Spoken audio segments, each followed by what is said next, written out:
Muy agradecido al Señor por tener la oportunidad de estar nuevamente acá con ustedes y sobre todo, principalmente, porque estamos frente a la palabra del Dios Todopoderoso. Esa palabra que es suficiente para transformar la vida de las personas, para darles vida a los muertos y para sostener a aquellos que han sido transformados por ese poder glorioso que es depositado como una semilla, tiene vida, así también la palabra de Dios tiene vida en sí mismo. Y nosotros estamos estudiando hace ya bastantes semanas la carta del apóstol Pablo a los Colosenses, quizás una de las cartas más cristológicas, si explico el término para que entiendan bien, es decir, de la doctrina del Señor Jesucristo, la más extraordinaria en cuanto a la exaltación de Cristo, como hemos visto del capítulo 1, versículos 15 en adelante, como Él es preeminente sobre todas las cosas, como no hay nadie sobre Él, todas están bajo Él, y Él inclusive fue el que dice, aquí el apóstol Pablo reconcilió consigo todas las cosas por medio de su cruz. Ahora, en los versículos 24 al 29, el apóstol Pablo, recuerdan, va a decir, como colocando su ejemplo testimonial respecto a su ministerio, cómo este ministerio está centrado en la persona del Señor Jesucristo, su predicación, su enseñanza, todo giraba en torno a la persona y la obra del Señor Jesucristo, porque su propósito final, ¿cuál era?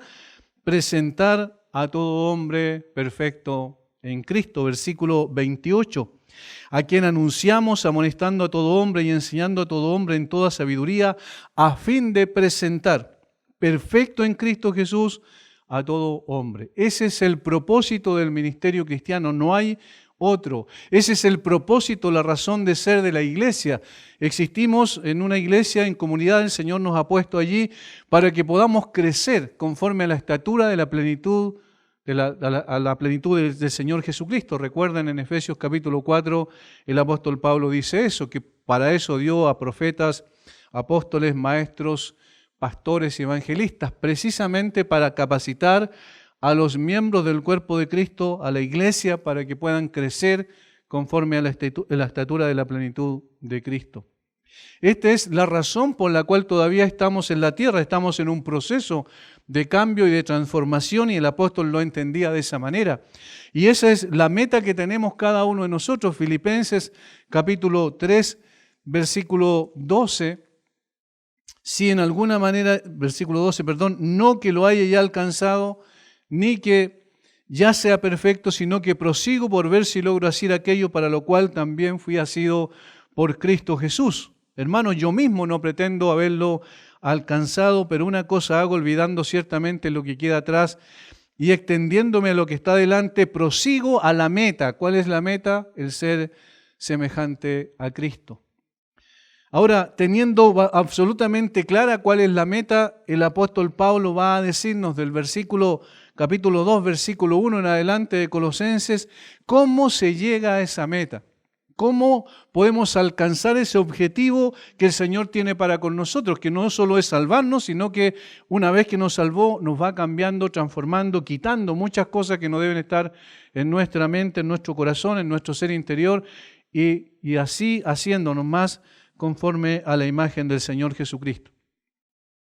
En el capítulo 2, versículo 1, el apóstol dice una cosa que es la esencial para entender el resto de los versículos. Porque quiero que sepáis cuán gran lucha sostengo por vosotros y por los que están en la Odisea y por todos los que nunca han visto mi rostro.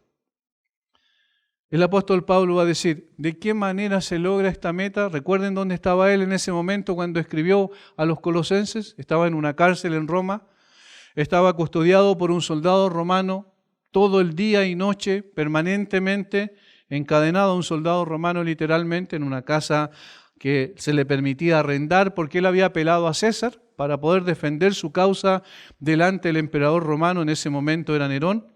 Y Pablo estaba en esa circunstancia, en esa situación, y estando allí, él abre su corazón a los colosenses y le dice, miren, yo tengo una preocupación tan grande por ustedes que se expresa en una forma concreta a través de esta lucha que sostengo por ustedes.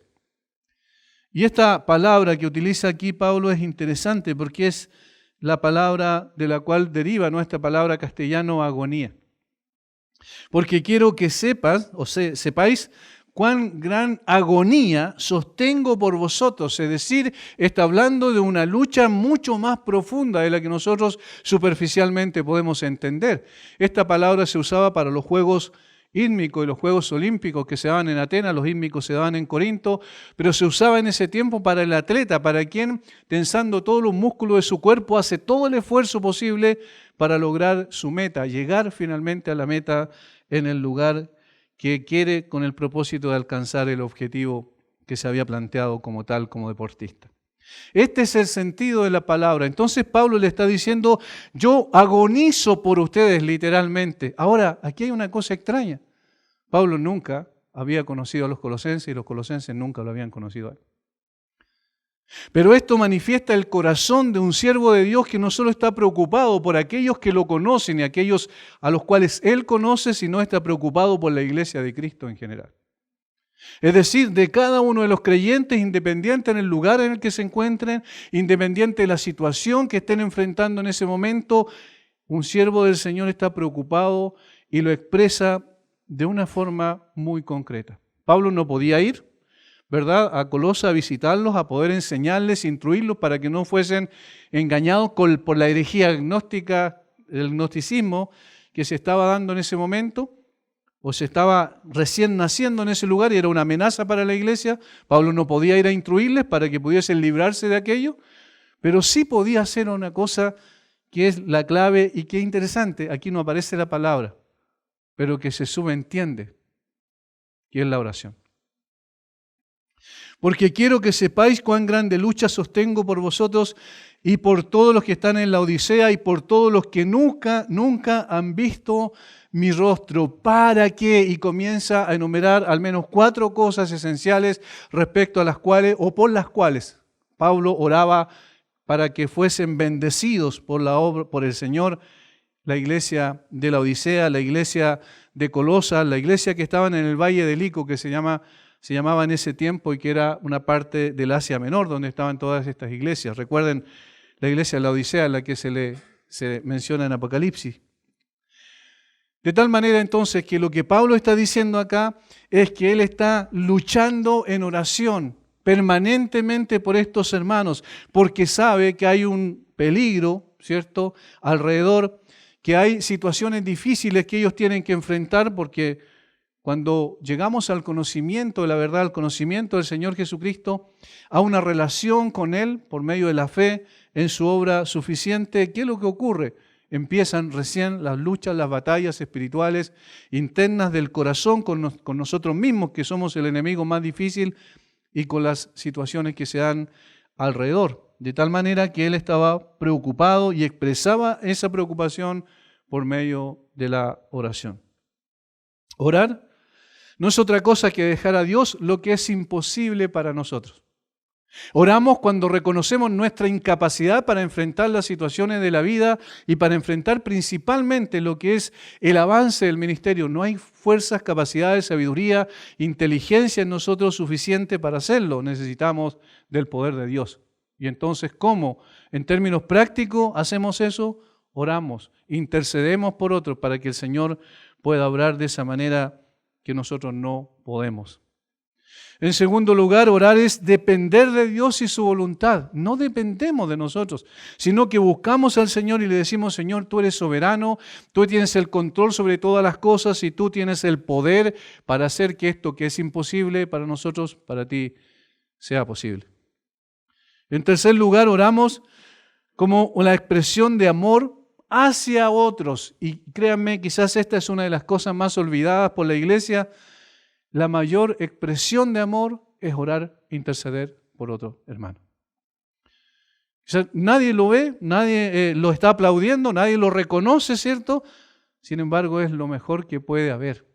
Cuando más hermanos están doblando su rodilla delante del Dios Todopoderoso para decir: Señor, obra en el hermano A, B, C o D, ¿cierto?, por el cual estamos orando, pon tu mano poderosa sobre él, hazle comprender la grandeza, la belleza del Señor Jesucristo.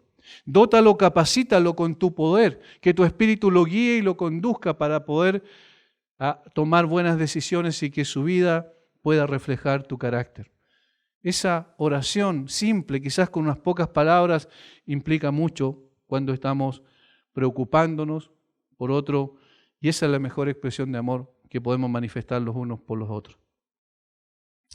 Y en los versículos 2 al 5, entonces Pablo expresa los motivos de oración que tenía en favor de sus hermanos para conseguir el objetivo, recuerden, que es llevarlos a la madurez. Ese es el sentido de la palabra, perfecto, llevarlos a la madurez, a que el propósito para el cual el Señor los salvó sea alcanzado. Y aquí comienzan el apóstol Pablo a enumerar. Versículo 2. Para que, en primer lugar, sean consolados sus corazones, corazones fuertes, para que tengan corazones fuertes. Ese es el sentido de la palabra consolados. La palabra consolados implica exhortar o consolar. Siempre incluye la idea de capacitar a alguien para que pueda enfrentar una situación difícil que está padeciendo.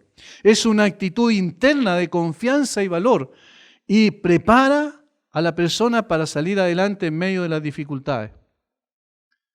Es decir, lo que Pablo está consciente de que los hermanos que él nunca ha visto su rostro, pero que recibió noticias a través de uno, probablemente su pastor, que aparece ahí en el capítulo 1, versículo 7, que hemos visto muchas veces, Epafras, ¿cierto?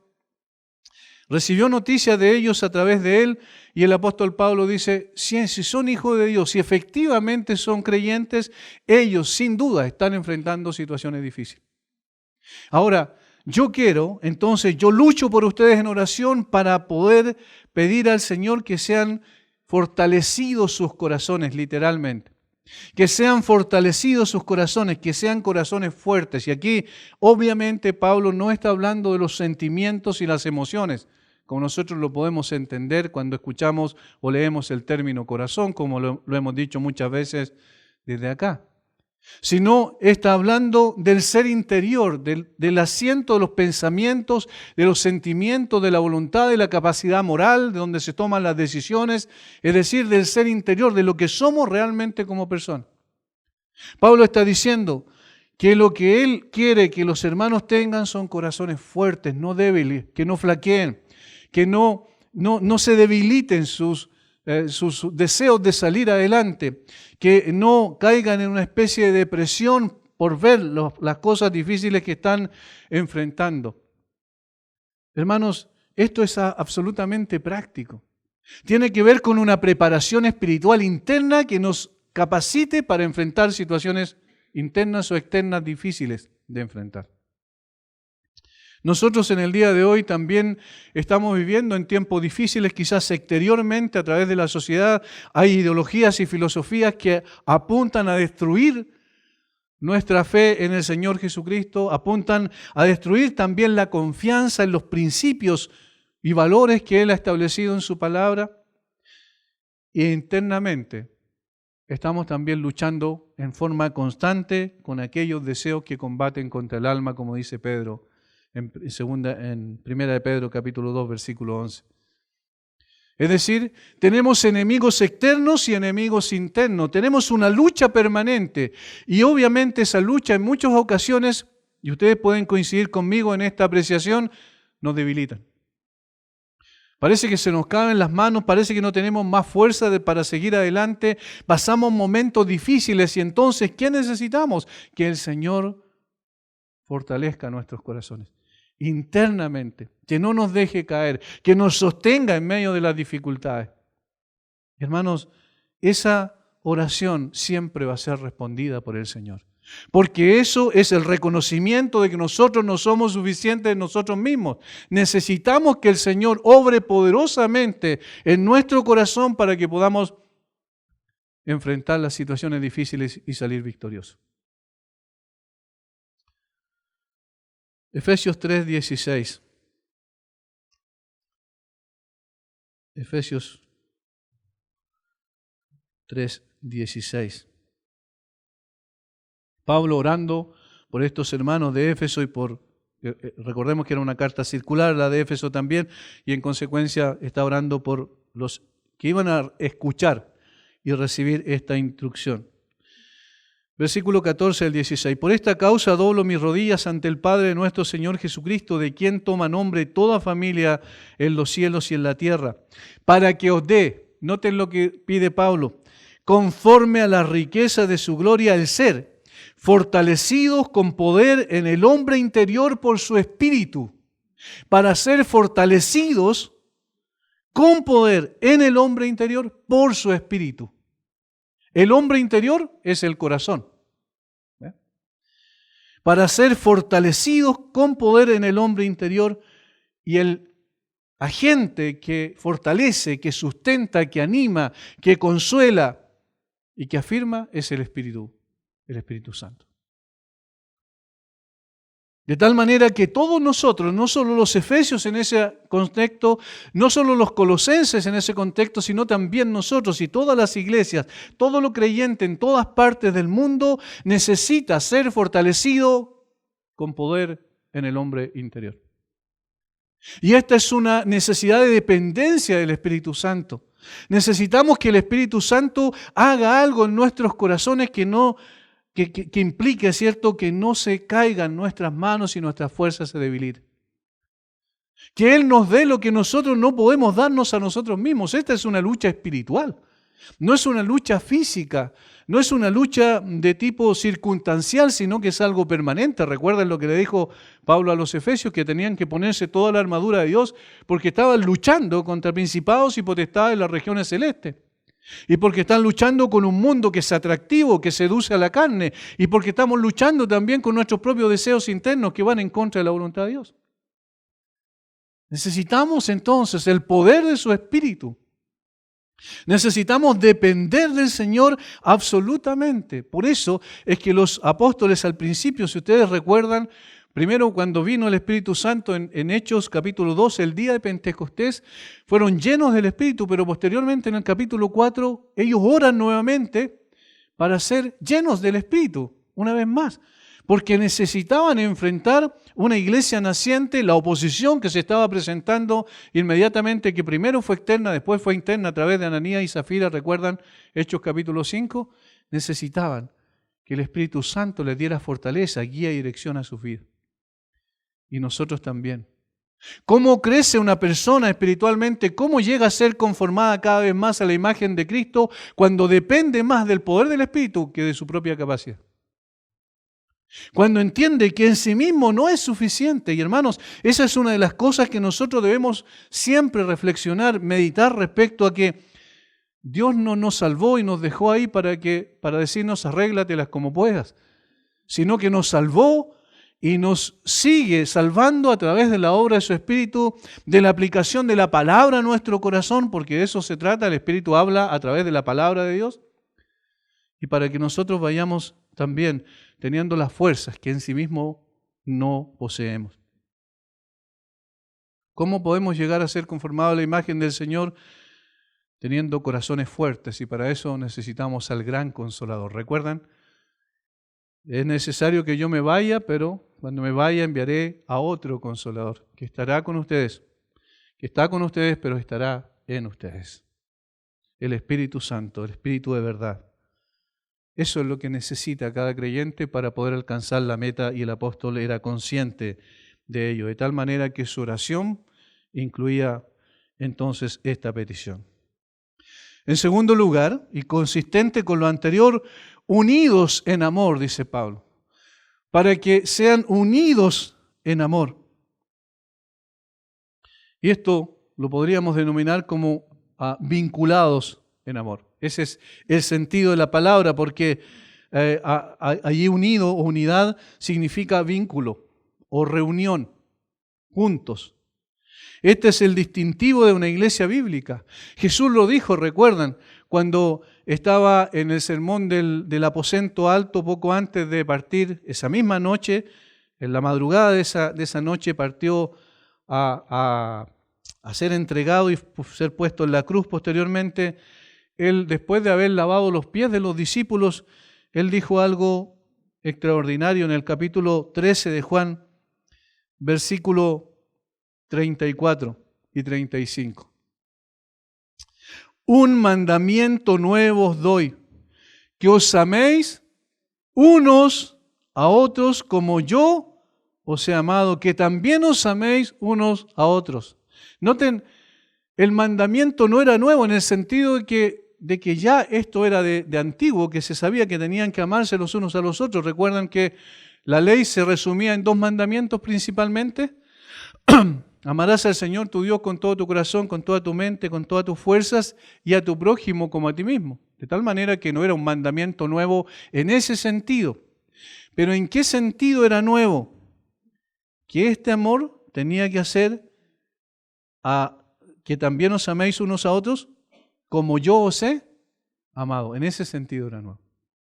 En el sentido de que ya había una expresión práctica de ese amor a través de la persona del Señor Jesucristo. En el sentido de que el Señor Jesucristo plasma ese amor en una realidad. Ya el amor no es abstracto, sino es una realidad práctica.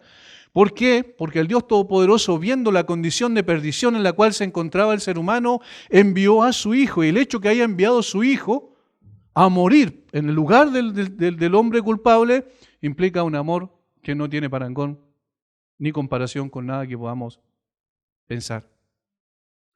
Por tanto, este amor es el distintivo, versículo 35. Miren, en esto conocerán todos que soy mi discípulo, si tuviereis amor los unos con los otros. En esto conoceréis, es decir, el sello verdadero de una verdadera iglesia es el amor. Si no hay amor, es imposible que podamos llamarnos una iglesia cristiana porque no representamos a quien nos amó y se entregó a sí mismo por nosotros. El sentido entonces es un amor práctico. No es, otra vez, no es un asunto de tipo emocional. El amor bíblicamente es una determinación de hacer bien al otro. El amor bíblicamente tiene que ver con satisfacer las necesidades del otro. ¿Y cómo se puede lograr? Y he aquí la importancia de la iglesia local, en el contexto de una iglesia local. Allí solamente se puede expresar. Y aunque es bueno, y muchas veces lo hemos dicho, aunque es bueno que nosotros escuchemos predicaciones a través de internet, ¿cierto?, de buenos expositores bíblicos que el Señor ha levantado para bendición de su iglesia, no debemos olvidarnos que la iglesia real es la iglesia local. La iglesia virtual no existe. Existe solamente la iglesia local. Porque ¿cómo podemos amarnos unos a otros en términos prácticos? Evidentemente en el contexto de una iglesia local. Por eso entonces el apóstol Pablo dice en segundo lugar que para crecer y ser más semejante a Cristo, para lograr este objetivo, este propósito extraordinario, es necesario, es fundamental entonces que mantengamos el vínculo del amor. Y ese obviamente se logra también al estar unido al Señor Jesucristo, que es la expresión máxima del amor. Por eso en Efesios capítulo 4, versículo 16, Pablo dice, 15 y 16, sino que siguiendo la verdad en amor, crezcamos en todo en aquel que en la cabeza, esto es Cristo, de quien todo el cuerpo bien concertado y unido entre sí por todas las coyunturas que se ayudan mutuamente, según la actividad propia de cada miembro, recibe su crecimiento para ir edificándose en amor. Entonces el vínculo de la unidad es el amor. El vínculo de la unidad es el amor, pero todos y cada una de esas personas que se aman mutuamente necesariamente tienen que estar unidas al Señor Jesucristo, porque somos el cuerpo de Cristo. Por tanto, hermanos, lo que Pablo está diciendo, que es imposible crecer a la imagen de Cristo si primeramente no estamos amándonos los unos a los otros.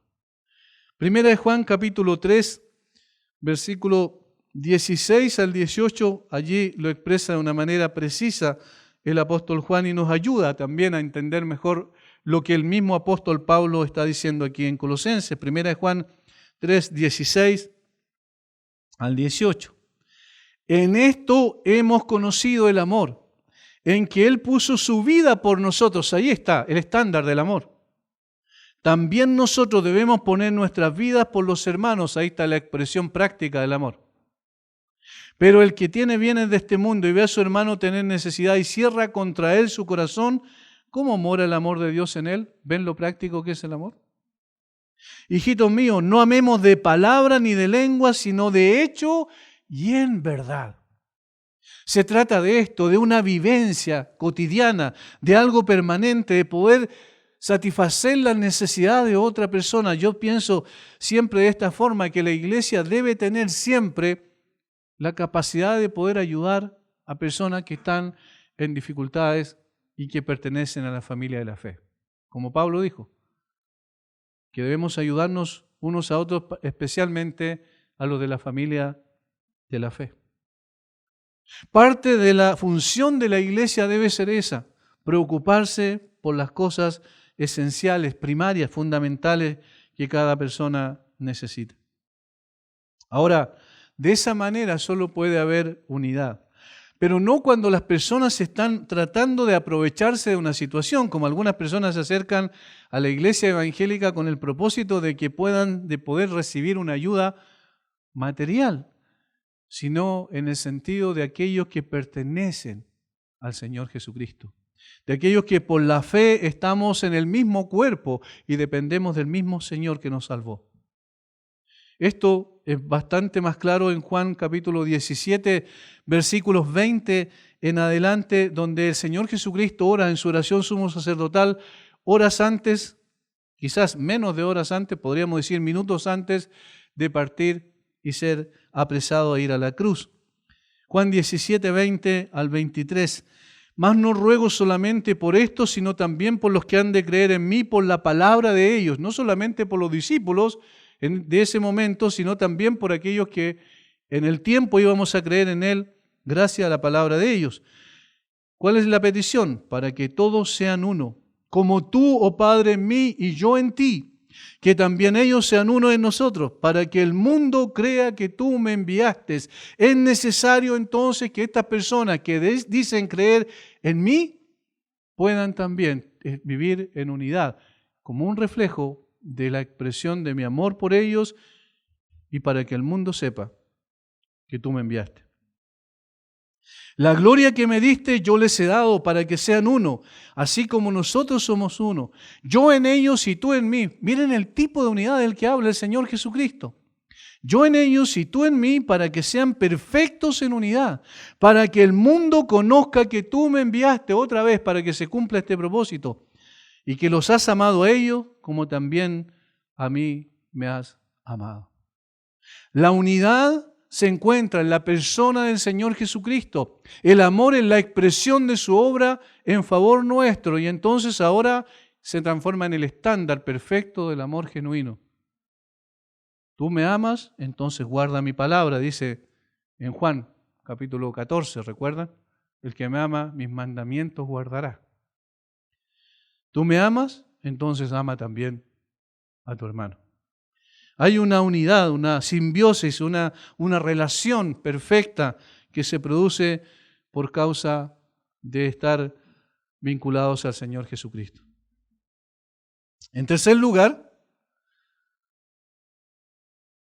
el apóstol Pablo ora porque ellos tengan una sabiduría multiforme y la llamamos así por lo siguiente. Vamos a leer en Colosenses 2, versículo 2. Para que sean consolados sus corazones unidos en amor hasta alcanzar todas las riquezas de pleno entendimiento, a fin de conocer el misterio de Dios el Padre y de Cristo, en quien están escondidos todos los tesoros de la sabiduría y del conocimiento. Y esto lo digo para que nadie os engañe con palabras persuasivas. Noten cuántas palabras utiliza el apóstol Pablo ahí que tienen que ver con comprensión. Versículo 2. Pleno entendimiento a fin de conocer. Versículo 3. En quien están escondidos todos los tesoros de la sabiduría y del conocimiento. Hay 4 palabras ahí. Y estas 4 palabras tienen que ver precisamente con una sola cosa, con el hecho de la necesidad que tiene la iglesia y cada uno de los creyentes de poder profundizar en el conocimiento de la persona y la obra del Señor Jesucristo y de esa manera estar preparado y capacitado para poder enfrentar En palabras más simples, lo que está diciendo allí es que los hermanos, el creyente, para que pueda madurar conforme a la estatura de la plenitud de Cristo, necesita tener una comprensión tal que pueda entonces saber qué decisiones tomar frente a cualquier situación que se le presente. O sea, tiene que ver con algo práctico. No es un entendimiento meramente intelectual, no es para ufanarse de tener la capacidad de conocer muchos libros, como en el día de hoy lamentablemente uno ve a mucha gente, especialmente muchachos jóvenes, que creen que porque leyeron un par de libros ya lo conocen todo y no necesitan más, y creen que pueden echar todo su conocimiento sobre los demás como una especie de alguien que por el conocimiento intelectual mayor que tiene aparece como más espiritual, lo cual muchas veces no se correlaciona. No se refiere a ese tipo de entendimiento, se refiere a un entendimiento tal que lo capacita para llegar a tomar decisiones correctas frente a las situaciones de la vida. Ahora, hermanos, eso es lo que nosotros necesitamos hoy más que nunca. Necesitamos discernimiento. Necesitamos saber cómo enfrentar ciertas situaciones de la vida que muchas veces son imposibles de prever con anticipación. Necesitamos saber de qué manera aplicamos los principios bíblicos que el Señor nos está enseñando. ¿Cómo podemos responder ante situaciones específicas con la palabra de Dios? Miren lo que se necesita para eso. Se necesita saber aplicar cotidianamente los principios bíblicos. Ahora, ¿en qué contexto lo puedo hacer yo? ¿De qué manera puedo hacerlo y estar preparado y capacitado para tener este entendimiento, este pleno entendimiento? Por supuesto, necesito escudriñar las Escrituras. Necesito profundizar en ellas, no pasar por encima en una lectura superficial. Necesito pasar horas en la palabra de Dios para que la palabra de Dios me vaya saturando mi mente y mi corazón, mi alma entera, de tal forma que cuando vienen las situaciones de la vida yo sé de qué manera aplicar los principios que el Señor ya me enseñó previamente. Hay personas que lamentablemente y en forma equivocada han creído que en un momento determinado pueden contar con la dirección del Espíritu Santo porque toman fuera de contexto lo que Jesús dijo, que no se preocupen qué van a responder cuando los tomen, ¿cierto? Y los lleven, los persigan, y cuando los lleven frente a las autoridades, no se preocupen de qué van a responder porque el Espíritu les dirá en ese momento lo que tienen que responder. Y hay personas que han tomado esto de una forma equivocada, porque eso específicamente se refiere a una situación de persecución, la cual no estamos enfrentando nosotros. ¿Qué es lo que quiere decir entonces el Señor Jesucristo? Que obviamente el Espíritu nos va a enseñar y a decir lo que tenemos que decir cuando previamente nosotros hemos profundizado en las Escrituras. Cuando previamente nosotros hemos conocido la palabra de Dios. Y entonces el Espíritu, ¿qué es lo que hace? Trae a mi mente en el momento preciso la palabra que ya yo leí y estudié con anticipación. El Espíritu actúa con la palabra, unido a la palabra y para glorificar al autor de la palabra, que es el Señor Jesucristo. De tal manera, entonces, que cuando dice que necesitamos tener pleno entendimiento, está diciendo que previamente tenemos que profundizar en las Escrituras, en un estudio sistemático, en un estudio permanente de la Biblia, para que posteriormente el Espíritu Santo me dé la capacidad de aplicar correctamente esa palabra en términos prácticos. Luego, dice Pablo, a fin de conocer el misterio de Dios el Padre y de Cristo. En el mismo contexto, acá en los versículos anteriores, el apóstol Pablo habló del misterio, ¿recuerdan? Y dijo que el misterio era en dos sentidos. Capítulo 1, versículo 26. El misterio que había estado oculto desde los siglos y edades, pero que ahora ha sido manifestado a sus santos, a quienes Dios quiso dar a conocer la riqueza de la gloria de este misterio entre los gentiles. Esa es la primera parte del misterio, que estaba oculto en el Antiguo Testamento, pero que a través del Señor Jesucristo se dio a conocer. Ahora, no es porque el Antiguo Testamento no lo mencionaba. Recuerden, cuando llamó a Abraham, Dice, en tu simiente serán benditas todas las familias de la tierra, sino porque los judíos pensaban que era la única raza bendecida por Dios y Dios era el Dios de ellos y de nadie más. Pero que en el Señor Jesucristo se manifestó que no solo era para ellos, sino también para todo el mundo. Y en segundo lugar, en la segunda parte del misterio es Cristo en vosotros, la esperanza de gloria, lo que vimos la semana anterior. Y que tiene que ver con la presencia de Dios en nosotros, que es la que nos capacita con esperanza para enfrentar el presente y para esperar con gozo el futuro. Ahora, aquí por tercera vez va a utilizar otra vez el concepto a fin de conocer el misterio de Dios el Padre y de Cristo. Y no se refiere a otra cosa más que a conocer, profundizar en el conocimiento del Señor, del Padre y del Señor Jesucristo. ¿Y eso dónde lo logramos? En la palabra de Dios. Recuerdan que el apóstol Pablo dice en 2 Corintios 3:18 que nosotros mirando a cara descubierta como en un espejo, vemos la gloria del Señor y somos transformados de gloria en gloria, conforme a la imagen. ¿Qué es lo que está diciendo? Que en la medida en que nosotros vamos conociendo más a Dios, vamos profundizando en sus características, en sus atributos, en su grandeza, en su plan perfecto, vamos conociendo lo que el Señor Jesucristo hizo por nosotros en la cruz y todas sus implicancias. ¿Qué es lo que va ocurriendo necesariamente con nosotros? Vamos descubriendo la grandeza del Señor y eso nos va capacitando entonces para enfrentar el presente con sabiduría. Versículo 3. ¿En quién están escondidos todos los tesoros de la sabiduría y del conocimiento? Me encanta cómo el apóstol Pablo escribe, porque cada vez que va enseñando doctrina, siempre concluye en la persona de Cristo. Siempre llega al centro de todo, que es el Señor Jesucristo. Todo, dice Pablo, está escondido en Cristo. Y miren lo interesante, la palabra escondida es apócrifos, que es que los gnósticos, recuerdan los maestros del gnosticismo, la usaban esta palabra para referirse a los misterios escondidos, que solo algunas personas podían por medio del conocimiento secreto, este conocimiento místico, por medio del conocimiento secreto podían alcanzar. Solo algunas personas. Y entonces el apóstol Pablo lo va a decir, vamos a parafrasear lo que Pablo dice, Pablo les va a decir, ustedes gnósticos que creen que el conocimiento secreto es asequible solo a la gente especializada que puede meditar en esos misterios, que puede llegar, ¿cierto?, a un conocimiento superior de la deidad, están equivocados.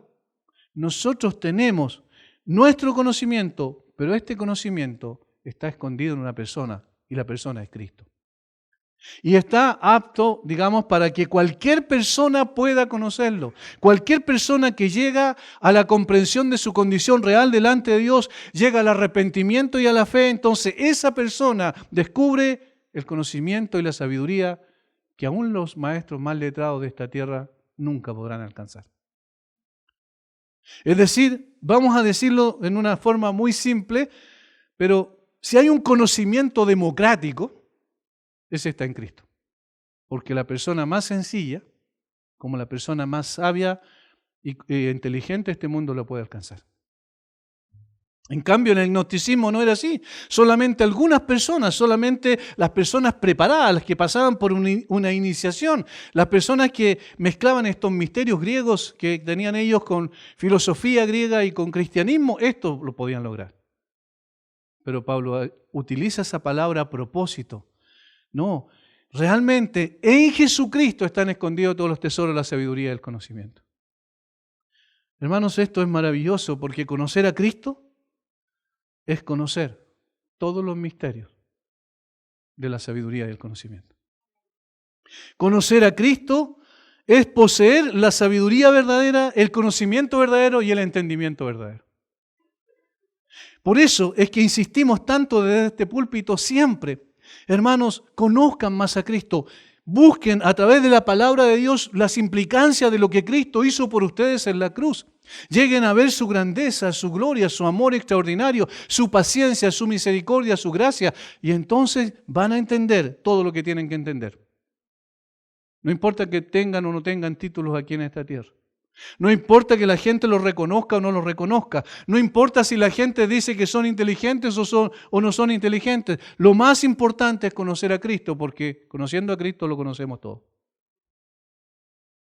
Es maravilloso lo que el Señor tiene para nosotros. Es precioso lo que Él abre al alcance de todos y cada uno de los que lo hemos conocido. Y todavía sigue extendiendo sus manos a un mundo rebelde para que esas personas también, que hoy marchan en contra de Él, esas personas que dan vuelta a la espalda al Señor, puedan volverse de su mal camino y puedan buscarlo sinceramente de corazón. Lo más importante entonces es que la sabiduría multiforme que el Señor nos da es la que nos ayuda a poder entender los misterios más extraordinarios que existen. El hombre está afanado por descubrir los misterios del cosmos. Hacen una cantidad de conjeturas y de teorías y de posibilidades de que puede haber vida allá, puede haber vida acá, y resulta que hace poco salió un estudio de algunos científicos que finalmente dijeron lo más probable es que estemos solos en el universo y no haya nadie más. Pero los hombres siguen gastando millones y millones de dólares para tratar de descubrir los misterios del universo. Y saben, hermanos, si tú eres creyente, tú ya conoces los misterios más importantes. Es tan especial el hecho de que el Señor en su gran amor nos haya escogido para eso. Nos haya escogido para tener una relación y una comunión con el dueño del universo. ¿Recuerdan? Lo vimos hace un tiempo, unas semanas atrás. Con aquel que sostiene todas las cosas con su poder. Por eso es tan importante el conocimiento del Señor Jesucristo. Los jóvenes que en el día de hoy los llenan con basura literalmente de humanismo, ¿cierto? Que tratan de hacerles ver que ellos son verdaderamente libres cuando destruyen su vida a través de una cantidad de decisiones terribles que hoy estamos recién empezando a ver cómo esas vidas son destruidas en los jóvenes. Quizás no vamos a tener vida nosotros que ya tenemos la edad que yo tengo, por ejemplo, quizás no vamos a ver todo el desastre que viene posteriormente a todas estas cosas que están pasando. Los jóvenes que vienen a la iglesia que todavía no son creyentes, recuerden esto, ¿quieren sabiduría para vivir? Cristo. Ustedes entiendan bien esto, el mundo no les va a poder dar sabiduría que ustedes necesitan. Esa es una sabiduría falsa. Ellos ofrecen mucho, finalmente dan poco y les van a quitar todo. No solo un camino de prosperidad desde el punto de vista de un buen camino, correcto, moral dentro de esta tierra, sino lo más terrible, quitan finalmente la posibilidad de que esas personas puedan tener una vida eterna con el Señor Jesucristo. Por eso necesitamos volcarnos a la palabra, necesitamos guiar a nuestros hijos a la palabra, conozcan a Cristo, amen a Cristo, sigan a Cristo, vale la pena. Él es la esencia del conocimiento y la sabiduría. Y en cuarto lugar, para poder llegar a ser más semejante a Cristo, para poder crecer, alcanzar la meta que Él planteó para nosotros, el apóstol Pablo dice en el versículo 4, refiriéndose a lo anterior, y esto lo digo para que nadie os engañe con palabras persuasivas. Miren, y esto lo digo para que nadie nos engañe con palabras persuasivas. Lo cuarto es resistencia al engaño. Un creyente maduro resiste al engaño. Es decir, sabe discernir. Si tiene un pleno entendimiento en la persona del Señor Jesucristo, llega al conocimiento y la sabiduría en la persona de Cristo, va a poder tomar buenas decisiones y saber cuando está siendo engañado. La seducción y el engaño siempre están presentes. Por eso Pablo se preocupa constantemente de los creyentes, para que no fuesen engañados por medio de palabras persuasivas, dice Pablo. Y esta palabra es interesante. La palabra griega que se traduce persuasiva es un término, o era un término en ese tiempo jurídico, para indicar el poder persuasivo del argumento del abogado que podía conseguir que el criminal se librara del castigo que merecía. Es decir, era un argumento tal, con palabras tan bien buscadas y expresadas a través de la retórica, que las personas, los jueces, quedaban con la boca abierta. Y entonces podía lograr ese abogado a través de esa forma, de esa forma engañar, seducir al juez para que el juez pudiese declarar inocente a un criminal que ellos representaban. ¿Qué es lo que implica esto entonces? Es que la mentira nunca, cuando es más peligrosa, nunca es abierta. Siempre está por abajo, carcomiendo. Es un poco de verdad o mucha verdad con un poco de mentira. Pero esto es lo más triste, lo más complejo, porque precisamente, como dije hace un momento, los chicos están siendo llevados a creer la mentira del mundo, sin darse cuenta que están siendo persuadidos simplemente por un discurso hueco, sin sentido, sin contenido, pero que ellos creen a primera vista porque le es natural a su carne. Por eso es peligroso. El creyente debe tener el conocimiento y el dominio de la verdad para poder enfrentar la mentira. Necesitamos conocer profundamente la verdad. Recuerden que lo que en la iglesia es columna y baluarte de la verdad. Si tenemos la verdad, si conocemos la verdad, si entendemos la verdad y practicamos la verdad, entonces podemos saber cuando nos están engañando. El apóstol Pablo le dice a su joven amigo Timoteo, le dice algo muy importante en 1 Timoteo capítulo 3, versículo 14, en adelante, 14 al 16. Esto te escribo, aunque tengo la esperanza de ir pronto a verte, para que si tardo sepas cómo debes conducirte en la casa de Dios, que es la iglesia del Dios viviente, columna y baluarte de la verdad. E indiscutiblemente grande es el misterio de la piedad.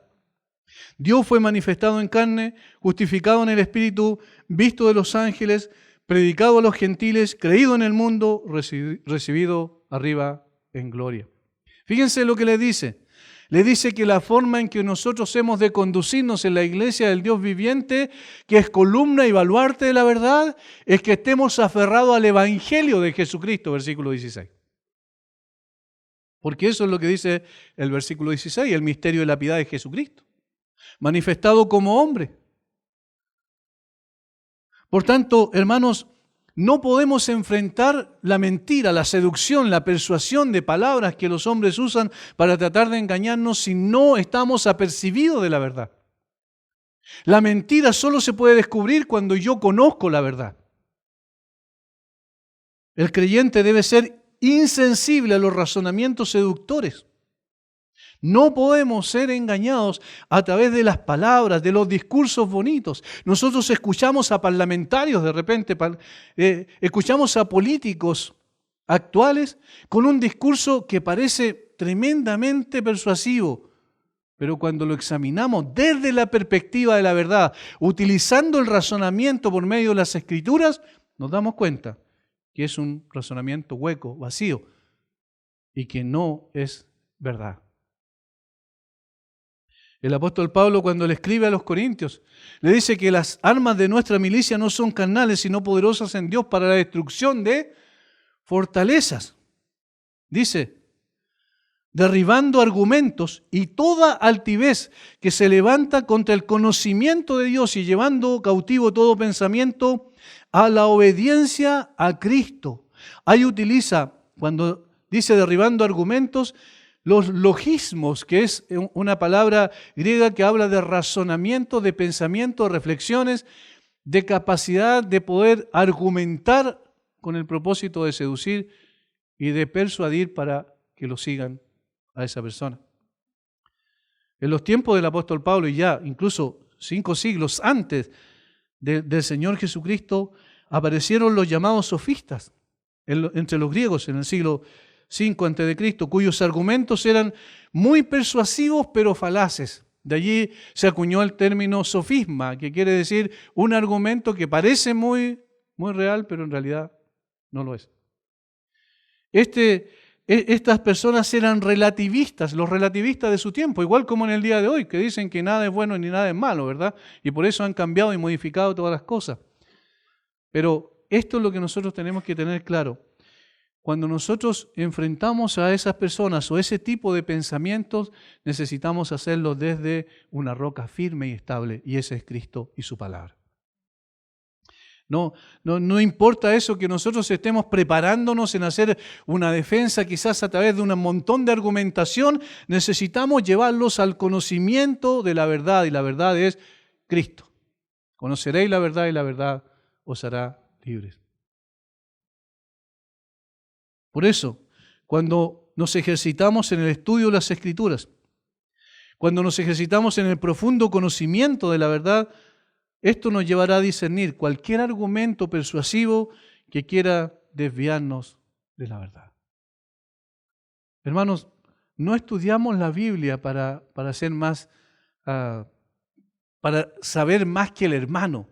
Estudiamos la Biblia para conocer más al autor de las Escrituras.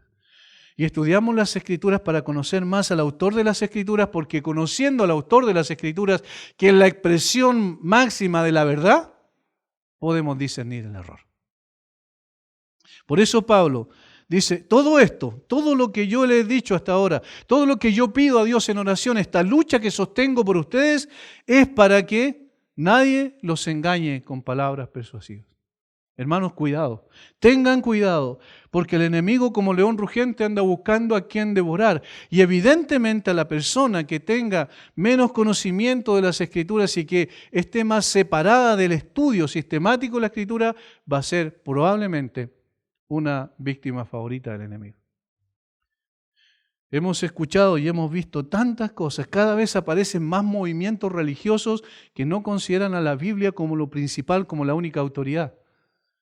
Y normalmente, cuando ocurre eso, se produce una desviación completa de la verdad. Porque nosotros no somos la verdad. Cristo es la verdad y su palabra es verdad. Por tanto, necesitamos resistir al engaño. Cuando una persona madura, cuando una persona expresa su madurez adecuadamente, cuando discierne y resiste el engaño. Estas 4 entonces expresiones del amor de Pablo a través de la oración es lo que nos dice hacia dónde podemos ir caminando para llegar a tener finalmente una imagen o ser transformados conforme a la imagen del Señor Jesucristo. La quiero reiterar para que podamos recordarla también y llevarla, ¿por qué no en oración a nuestras propias casas? Para que podamos entender esto y estar orando igualmente el uno por el otro por estas 4 cosas. Primero, que el Señor nos dé corazones fuertes, nos fortalezca por el poder de su Espíritu en el hombre interior. En segundo lugar, para que estemos vinculados en amor, es decir, en este amor que es práctico y que tiene como estándar máximo a la persona del Señor Jesucristo. En tercer lugar, para que nos pueda dar también una sabiduría multiforme, es decir, entendimiento, conocimiento y sabiduría para aplicar correctamente lo que el Señor nos está enseñando. Y en cuarto lugar, para tener resistencia al engaño, para no ser seducidos por el engaño y palabras persuasivas que suenan bonitas y que parecen muy plausibles, muy correctas, sin embargo son nada más que el engaño del enemigo. ¿Recuerdan cuál es el padre de mentira? Es Satanás. Por tanto, nosotros estamos aferrados a la verdad, y mejor dicho, la verdad nos tiene aferrados a nosotros. Y desde allí no nos va a soltar. Sigamos luchando en el poder de Dios y en el poder de su palabra. Padre, gracias por lo que tú nos enseñas, gracias por ayudarnos a entender cuál es el proceso en el cambio, la transformación que necesitamos. Señor, estamos enfrentando situaciones difíciles y las seguiremos enfrentando hasta el día en que partamos a tu presencia. Pero contamos contigo. Tú eres nuestro Señor. No solo nos has salvado, sino que sigues tú obrando en nosotros para transformar nuestra vida y conformarnos a la imagen del Señor Jesucristo. Bendice a cada uno de mis hermanos, Padre. Sigue obrando esa transformación maravillosa que es producto del poder de tu Espíritu en nosotros. Y Señor, obra en aquel que aún no te conoce. Padre, qué triste es cuando creemos o la gente cree más las mentiras del mundo que la verdad que brota de las Escrituras. Rogamos, Señor, que tú derrames tu gracia salvadora sobre todo aquel que aún no te ha conocido. Lo pedimos en el nombre de Jesús. Amén.